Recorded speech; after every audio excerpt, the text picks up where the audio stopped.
الله علیه وسلم په زمانه کې نوجوانان اسی مثال پتا ورې درته ویم دا لکان دا څنګه چې بدا بوډاګان راغلي بوډاګان او عجیب دا څنګه چې زمانی په اسلام کې تیرې کړې وي غریبانو زمانی په کفر کې تیرې کړې وي ایمان لنن رالل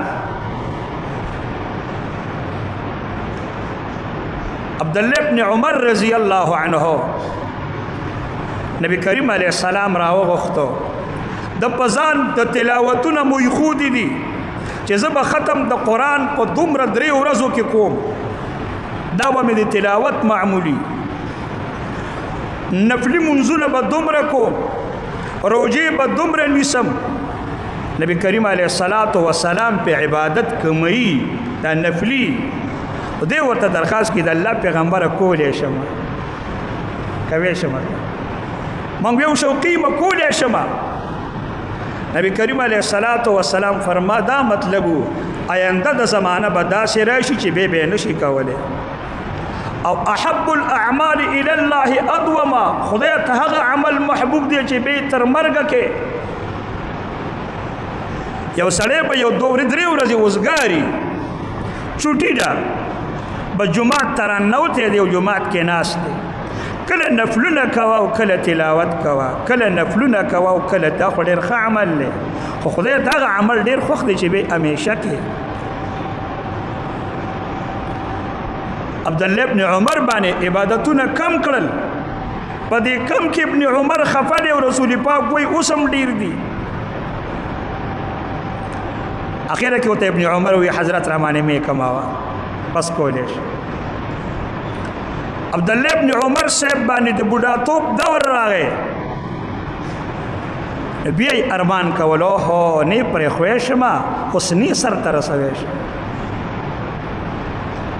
کاشکې چې ما د نبي کریم علیه السلام هغه وصیت قبول کړی وی چې هغه راته په خپله خوښه ښودلی او ما بند کړی نه وی د صحابه کرامو ځواني او نوجواني په داسې حال کې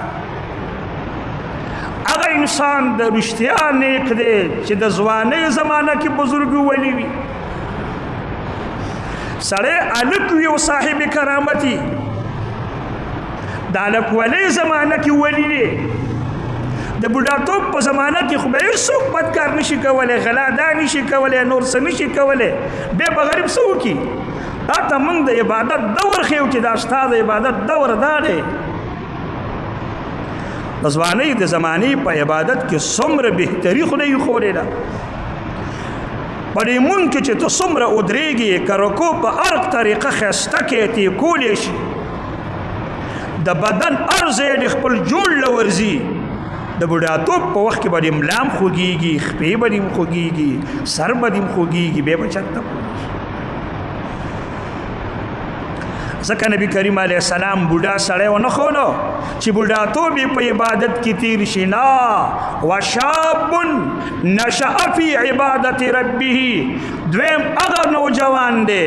چې د عرش د سوري لاندې الله کې نه وي چې ځواني د خدای په عبادت کې مشغوله تیره کړي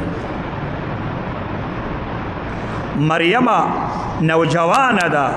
او صاحب کرامت ده خدای ول د کم ځای نه میوي بندې کمرې له رالیږي ښځه هم ده جینۍ هم ده لیکن ولیه ده چې په بازار کې نشته دغه وخت میوې او دې له خدای تیاروي او پیغمبر ورته حیران دی یا مریم انا لک هذا دا کم ځای نه راځي دا ګوره ګران کار دی چې نوجوان یې وولي اصحاب کهف نوجوانان دي خدای وی وهم فتیه الکان نوجوانان دي صاحب کرامت دي 309 کاله خوب چانه دې کړي دوی کړي د خدای خراب کړي نه دي د لوی کرامت دي 309 کاله سړی ژوندې او نه وبس کړي او نه روټۍ خوړلې ژوندې دغه خلک دي دې ته وی کرامت او ټول نوجوانان نو خدای رب العزت له په کوم انداز صفات وکړو قرآن کې مستقل صورت راغی د سوره کهف په نوم صورت راغی دا ته د نوجوانۍ زمانې دینداري قدر معلوم دی چې د نوجوانۍ د زمانې د دیندارۍ څه حیثیت دی